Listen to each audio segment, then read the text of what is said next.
अगले पार्ट पर बढ़ते हैं। अब तक अपन ने moment of inertia discrete particle system का देखा, यानी मासेस बिल्कुल अलग अलग थे।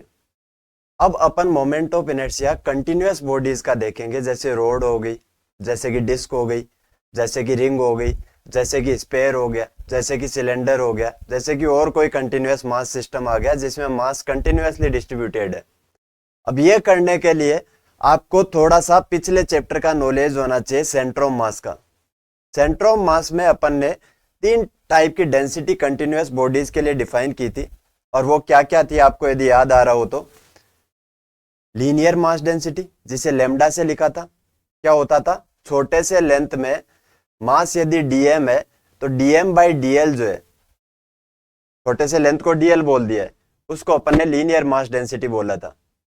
और यदि कंटिन्यूअस वहां पर सिस्टम था और उसका मास डिस्ट्रीब्यूशन यूनिफॉर्म था, तो लीनियर मास डेंसिटी को अपन ने total mass upon total length यानी एम बाई एल भी बोला था। मैं रिवाइज करवा रहा हूं पीछे की चीजें। और दूसरी बात, यदि अपने पास जो है लीनियर मास डेंसिटी की बजाय दूसरा पार्ट आता था areal mass density, area mass density. Area mass density में अपने पास था कि छोटे से एरिया में या जो एलिमेंटल एरिया था उसमें जितना मास था उसको डीएम से लिखा था, तो डीएम बाई डीए अपने पास एरियल मास डेंसिटी था या सरफेस मास डेंसिटी था। और यदि यूनिफॉर्म सिस्टम था, मास का डिस्ट्रीब्यूशन यूनिफॉर्म था, यानी हर जगह एरिया मास डेंसिटी सेम था, तो उसको अपन ने क्या लिख दिया था, total mass upon total area, total surface का एरिया। और तीसरा था अपने पास में वॉल्यूमेट्रिक मास डेंसिटी या बल्क मास डेंसिटी। वो क्या था, छोटे से वॉल्यूम में या एलिमेंटल वॉल्यूम में कितना मास आ रहा है उसको डीएम बोल दिया था, तो डीएम अपॉन डीवी उसका जो वैल्यू था या वो जो डिफाइंड था वो क्या था अपने पास में, वॉल्यूम मास डेंसिटी। और उसका वैल्यू आप जानते हो, यदि बॉडी यूनिफॉर्म हो, मास डिस्ट्रीब्यूशन यूनिफॉर्म हो, यानी डेंसिटी हर जगह सेम हो, तो उसको आप एम बाई वी लिख सकते हो। और इस केस में डेंसिटी को अपन ने रो भी लिखा था। तो यदि आपको ये चीजें वापस से रिकॉल हो गई हो तो इसके बाद अपन आगे बढ़ते हैं और यहां पर पढ़ते हैं कंटिन्यूअस मास पार्टिकल सिस्टम। तो M O I for continuous मास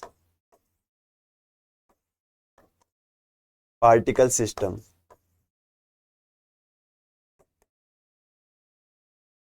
इसमें सबसे पहला जो सिचुएशन लेते हैं या पहला जो केस लेते हैं वो किसके लिए पढ़ रहे हैं, रोड के लिए। रोड के लिए फिलहाल अपन जो है 2 एक्सिस के अबाउट पढ़ेंगे। देखो मोमेंट ऑफ इनर्शिया पढ़ रहे हैं तो एक्सिस ऑफ रोटेशन का पता होना जरूरी है। तो एक्सिस ऑफ रोटेशन में यहाँ पर 2 टाइप की ले रहा हूं, आगे कोई सी भी आगे उसके लिए आगे पढ़ेंगे, लेकिन फिलहाल 2 एक्सिस अपन ले रहे हैं। पहला about an axis passing through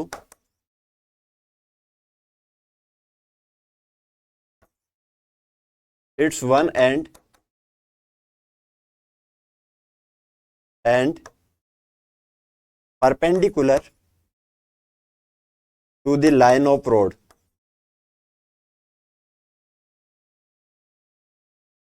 मैं यहां डायग्राम बना देता हूं। क्या बोला है, ये मान लो रोड है।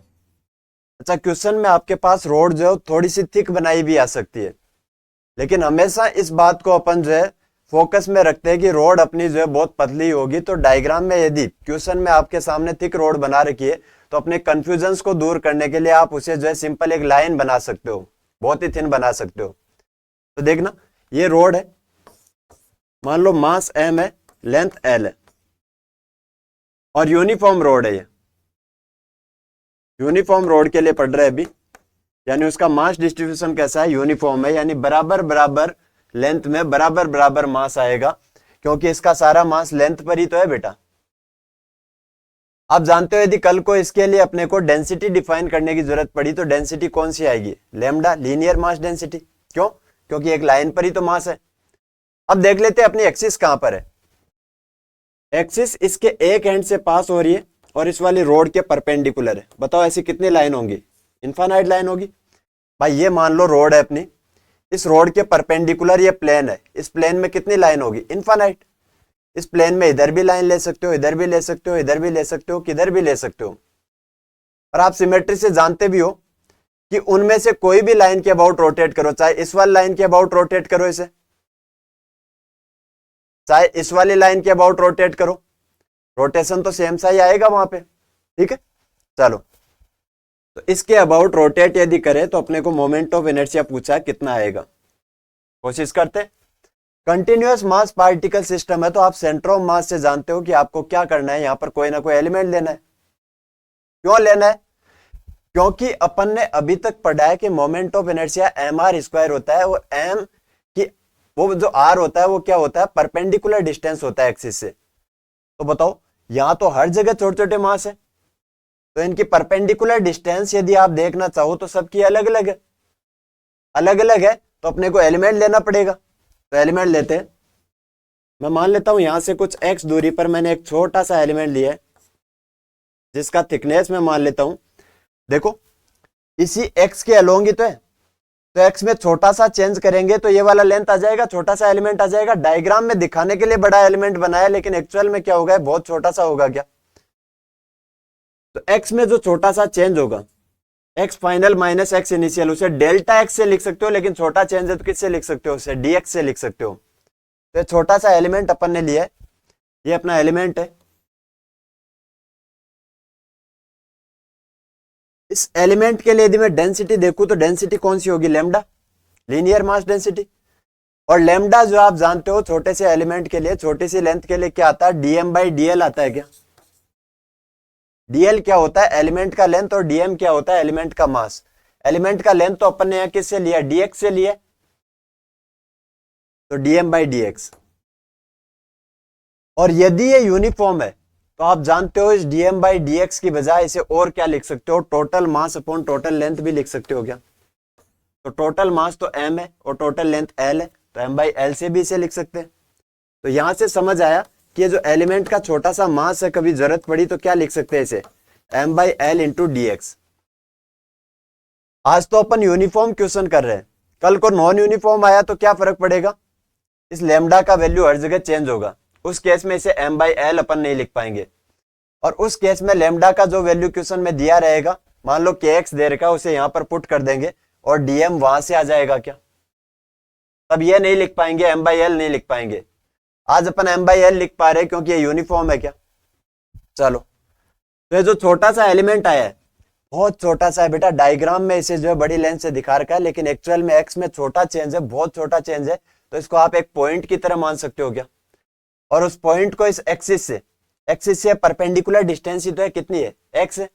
तो इसका मोमेंट ऑफ इनर्शिया यदि मैं लिखना चाहूं तो बताओ, ये तो एलिमेंट का मोमेंट ऑफ इनर्शिया टोटल को i से लिखा है, तो एलिमेंट के लिए अपन चीजें किसका यूज करते हैं, d का, तो di से लिख दे। di कितना आ जाएगा, इसका मास इंटू परपेंडिकुलर डिस्टेंस का स्क्वायर, तो dm का परपेंडिकुलर डिस्टेंस कितना है, यहाँ पर x है क्या, तो dm इंटू एक्स स्क्वायर। और टोटल मोमेंट ऑफ इनर्शिया यदि अपने को चाहिए तो क्या कर सकते हैं, यहाँ पे ये जो सारे छोटे छोटे एलिमेंट्स यहाँ पर आएंगे, जैसे ये यहाँ पर आए, एक छोटा सा एलिमेंट यहाँ पर भी आएगा, एक छोटा सा एलिमेंट यहाँ पर भी आएगा, इस रोड में यहाँ से स्टार्ट होकर यहाँ तक बहुत सारे एलिमेंट आएंगे। इन सब के लिए मोमेंट ऑफ इनर्शिया लिखेंगे और इनका क्या कर देंगे अपन, इंटीग्रेशन कर देंगे। डायरेक्ट इंटीग्रेशन क्यों कर रहे, डायरेक्ट क्यों जोड़ रहे, क्योंकि ये स्केलर क्वांटिटी है तो इसमें कोई डायरेक्शन नहीं आएगी। वेक्टर क्वांटिटी में जोड़ते टाइम ध्यान रखना होता है कि उनके कंपोनेंट भी करने की जरूरत पड़ सकती है, क्योंकि डायरेक्शन अलग अलग हो सकती है, लेकिन यहाँ जरूरत नहीं पड़ेगी। तो बताओ इंटीग्रेशन डी करेंगे तो इंटीग्रेशन dm एक्स स्क्वायर। अब यहाँ पर मास भी वेरी कर सकता है और x भी वेरी कर रहा है, तो दो चीजें वेरिएबल हो तो इंटीग्रेशन नहीं हो पाता है, तो dm का वैल्यू पुट करना पड़ेगा अपने को x की टर्म में। तो dm का वैल्यू अपने पास ऑलरेडी है, कितना हो जाएगा, m/l into x dx into x square. इसमें जो कांस्टेंट है उन्हें बाहर ले लो, हर एलिमेंट के लिए जो सेम आ रहे हैं, हर एलिमेंट के लिए m/l सेम आएगा, अंदर क्या बच जाएगा, एक्स स्क्वायर dx। x का लिमिट लगाना है कहां से कहां तक, पहला एलिमेंट यहां पर आएगा यानी 0 पर आएगा, और लास्ट वाला यहां पर आएगा, उसकी डिस्टेंस यहां से कितनी रहेगी, रोड की लेंथ के बराबर यानी l रहेगी क्या। तो लिमिट कहां से कहां तक लगाना है, 0 से l, तो m/l। एक्स स्क्वायर का इंटीग्रेशन आप जानते हो एक्स की पावर एन का एक्स की power n plus one upon n plus one यानी एक्स क्यूब अपॉन 3 हो जाएगा क्या। लिमिट 0 से एल रखेंगे तो कितना आ जाएगा M by L L cube upon 3 minus lower limit करेंगे तो 0 है, एल से एल कैंसिल आउट यानी कितना आ जाएगा एम एल स्क्वायर बाई 3। यहां पर ये मोमेंट ऑफ इनर्शिया आया है, ये आपको याद भी रखना है। जैसे सेंटर ऑफ मास में आपने याद रखा था कि सेंटर ऑफ मास कहां पर आएगा, यहां सिर्फ उतने से काम नहीं चलेगा, यहां ये वैल्यू याद कर ली वो नहीं चलेगा, यहां साथ में ये भी याद होना चाहिए कि वो जो है कौन सी एक्सिस के अबाउट आया है, क्योंकि आप जानते हो हर एक एक्सिस के अबाउट अलग अलग वैल्यू आ सकता है। तो ये जो एम एल स्क्वायर बाई 3 आया है ये इस रोड के एक एंड से पास होने वाली एक्सिस के अबाउट आया है और वो उस रोड के कैसी है, परपेंडिकुलर है। ये भी अलग अलग एंगल पर हो सकती है लेकिन कैसी है, परपेंडिकुलर है। क्लियर है बात। चलो इसके दूसरे पार्ट पर अपन बढ़ते हैं रोड के लिए।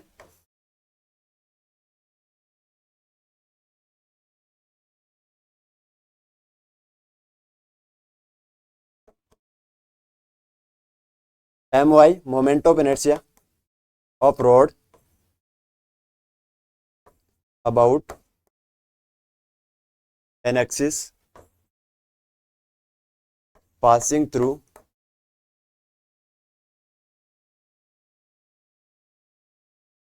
its center of mass and perpendicular to the road। Road के परपेंडिकुलर है। देखो डायग्राम बनाए तो कैसा बन जाएगा, ये रोड है, आप जानते हो इसका मास कितना है एम है और लेंथ कितना है एल है, और ये रोड कैसी है, यूनिफॉर्म है क्या, यानी इसका जो डेंसिटी आएगा, जो लेमडा आएगा, जो लीनियर मास डेंसिटी आएगा वो हर जगह सेम आएगा। ठीक है, इसके सेंटर ऑफ मास से पास होनी चाहिए।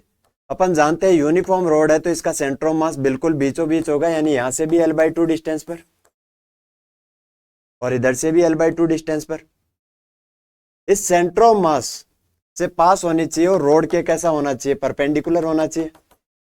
इस वाली एक्सिस के अबाउट यदि रोटेट करे तो अपने को जो है मोमेंट ऑफ इनर्शिया चाहिए, कितना आएगा, करे सॉल्व, कैसे करे,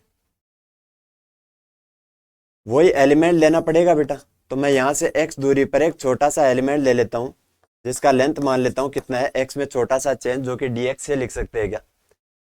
इस छोटे से एलिमेंट के लिए मोमेंट ऑफ इनर्शिया यदि लिखे तो उसको di से लिख देता हूं। di कितना आएगा, इसका मास, एलिमेंट का मास अपन dm से लिखते हैं इंटू इसका परपेंडिकुलर डिस्टेंस कितना हो जाएगा x और इसका इंटीग्रेशन। dm लिखना है अपने को तो मास डेंसिटी की जरूरत पड़ेगी। यहां पर सेंटर ऑफ मास में भी ऐसा ही होता था, मास डेंसिटी यहां पर लेमडा है, लेमडा क्या होगा dm अपॉन एलिमेंट का मास अपॉन एलिमेंट का लेंथ। एलिमेंट का लेंथ कितना है यहाँ पे dx है क्या, इक्वल टू, यदि ये यूनिफॉर्म है तो इसे किसके बराबर कर सकते हैं, total mass upon total length. Total mass m है, टोटल लेंथ l है। वैल्यू पुट कर देते हैं, dm कितना आ जाएगा m/l इंटू dx, ये तो dm आ गया इंटू एक्स स्क्वायर। हर एलिमेंट के लिए जो वैल्यू कांस्टेंट है उसे बाहर ले लेते हैं, यानी m/l को बाहर ले लेते हैं, अंदर बचेगा अपने पास एक्स स्क्वायर dx। x की लिमिट अपने को पुट करनी है। ये पहला क्वेश्चन आपके सामने शायद आ रहा है इस चैप्टर में, जिसमें आपको जो है लिमिट का बड़ा ध्यान रखना है। क्या ध्यान रखना है कि आपने जो x लिया है इस वाली एक्सिस से राइट साइड में जो डिस्टेंस है, इस एक्सिस से राइट साइड में जो डिस्टेंस है उसको x लिया है, लेकिन अपन जानते हैं अपना जो पहला एलिमेंट आएगा वो तो यहां पर आएगा क्या, तो वो तो किधर रह जाएगा, इससे लेफ्ट साइड में रह जाएगा क्या। तो आपने राइट साइड की डिस्टेंस को x माना है तो लेफ्ट साइड की डिस्टेंस क्या हो जाएगी, -x हो जाएगी क्या। और बताओ पहला एलिमेंट कितनी दूरी पर, यहां से -l/2 डिस्टेंस हो जाएगी क्या। डिस्टेंस तो प्लस ही होती है लेकिन यहाँ जो x का वैल्यू रखना है वो माइनस का होगा क्या बेटा, क्लियर है क्या। तो -l/2 और लास्ट वाला एलिमेंट यहां पर आएगा। देखो यहाँ बीच के सारे एलिमेंट कवर करते करते जो है लास्ट में यहाँ आएंगे, जोड़ ही तो रहे, तो शुरू वाला लिखना है लास्ट वाला लिखना है, बाकी बीच वाले सारे जुड़ जाएंगे। तो -l/2 से +l/2 तक सारे जुड़ जाएंगे। m/l यहाँ पर बाहर आ जाएगा। x स्क्वायर का इंटीग्रेशन आप जानते हो x³ / 3 होता है, एक्स क्यूब बाई 3 होता है। लिमिट यहाँ पर -l/2 से +l/2 रखनी है। जो इसको 3 को बाहर ले लेते हैं तो m/3l बाहर आ गया। यहाँ पे एक्स क्यूब में अपन वैल्यू यदि पुट करें तो l/2 की पावर 3 कितना हो जाएगा, l³/8 माइनस l/2 की पावर 3 कितना हो जाएगा, -l³/8 माइनस माइनस प्लस हो जाएगा m/3l, ये आपके पास आ जाएगा 2l³/8। ये 4 बार कैंसिल आउट हो जाएगा, l से l कैंसिल आउट हो जाएगा एक, तो आपके पास ml² बाई कितना आ गया, 4 × 3 12 है। ये भी आपको याद रखना है बेटा कि रोड के लिए सेंटर ऑफ मास से पास होने वाली एक्सिस और रोड के परपेंडिकुलर एक्सिस, रोड के परपेंडिकुलर होनी चाहिए, और कोई एंगल पर हुआ तो फिर से डेरिवेशन करना पड़ेगा। अच्छा सोचो यूनिफॉर्म की बजाय नॉन यूनिफॉर्म हुआ तो उस केस में इसे m/l नहीं लिख पाएंगे। जो क्वेश्चन में लेमडा दिया रहेगा कि वो कैसे चेंज हो रहा है वो पुट करना है और उसके हिसाब से dm लिखना है, और तरीका सेम यही रहेगा। क्लियर है? मैं चाहता हूं कि क्या इसे अपन कोई और तरीके से भी कर सकते हैं क्या? बिल्कुल कर सकते हैं। देखना, इस रोड को मैं 2 हिस्सों में डिवाइड कर देता हूं। ये हिस्से की लेंथ कितनी होगी, l/2, ये इस वाली एक्सिस के अबाउट रोटेट हो रहा है क्या, और दूसरा हिस्सा ये वाला हो जाएगा। अच्छा l/2 लेंथ का जो हिस्सा है इसका मास कितना है, m/2। तो इस हिस्से को यदि मैं AB बोल दूं, इसको C बोल दूं, तो इस AB रोड के लिए देखना, पूरी रोड के लिए तो एक्सिस सेंटर ऑफ मास से पास हो रही है और रोड के परपेंडिकुलर है, लेकिन सिर्फ AB पार्ट को यदि मैं देखूं तो बताओ उसके लिए एक्सिस उसके एक एंड A से पास हो रही है और उसकी कैसी है, परपेंडिकुलर। तो उसके लिए अपन ने मोमेंट ऑफ इनर्शिया पहले ही पार्ट में लिख लिया था क्या, कितना आया था, ml²/3 आया था क्या। तो बताओ इस मोमेंट ऑफ इनर्शिया को यदि लिखना है मेरे को, तो बताओ इस वाले आधे पार्ट के लिए अलग से लिख देते हैं, कितना आएगा, ml²/3। m कितना है, m/2, l कितना है, l/2 का स्क्वायर डिवाइड बाय 3। आधा पार्ट तो लिख दिया क्या, आधा पार्ट जो अपन ने लिखा है उसका मतलब क्या है, अपन ने समीशन mr² का सम किया है, जितने भी पॉइंट्स थे उनके लिए समीशन mr² लिखा है, mr² के सम को जोड़ा है। लेकिन पूरी रोड के लिए लिखना है तो mr² का सम सब जगह करना है क्या, तो आधे पार्ट के लिए तो कर दिया, दूसरे आधे पार्ट के लिए और कर दे, सम ही तो करना है बेटा। तो बताओ इनको अलग से जोड़ दिया और जो दूसरा आधा पार्ट बचा है उनको अलग से जोड़ देते। कैसे जोड़े, उसको भी अपन जानते हैं। उस रोड के लिए भी, उस आधे पार्ट के लिए भी जिसका लेंथ कितना है, l/2 है और मास कितना है, m/2 है, ये उसके एक एंड A से पास हो रही है और उस रोड के परपेंडिकुलर है क्या, तो उसके लिए भी कितना आएगा, ml²/3 आएगा क्या। m कितना है, m/2, l कितना है, l/2 का स्क्वायर अपॉन 3। इन्हें आप जोड़कर देखो कितना आ जाएगा, ये ml² अपॉन 8 24 और इसको जोड़ेंगे तो इंटू 2, तो ml²/12 आ गया ये। तो ये भी वही आया। अब कई बच्चों के कंफ्यूजन ये हो जाता है कि सर ये तो ठीक है, ऐसी रोड दिख गई अपने को तो अपन इसे कितना लिख देंगे, ml²/3 लिख देंगे, बट सर ये जो दूसरा AC पार्ट है वो तो ऐसा दिख रहा है, इसके लिए ml²/3 कैसे हो गया, ये तो दिखने में अलग दिख रहा है। हाँ बेटा, इससे कोई फर्क ना पड़ता। एक्चुअल में जो है रोड को आप किस एक्सिस के अबाउट रोटेट कर रहे हो, उससे उसके मासेज की जो डिस्टेंस है उसके स्क्वायर के ऊपर वैल्यू डिपेंड करती है। तो बताओ मासेज का जो डिस्टेंस है इस वाले एक्सिस से, वो तो इसके लिए भी वैसा ही आएगा और इसके लिए भी वैसा ही आएगा क्या, ना सर इसके लिए पॉजिटिव लेंगे तो इसके लिए तो नेगेटिव हो जाएगा। अरे बेटा स्क्वायर हो रहा है ना, तो चीजों में इतना पॉजिटिव नेगेटिव का फर्क नहीं पड़ेगा यहाँ पे। समझ गए इस बात को?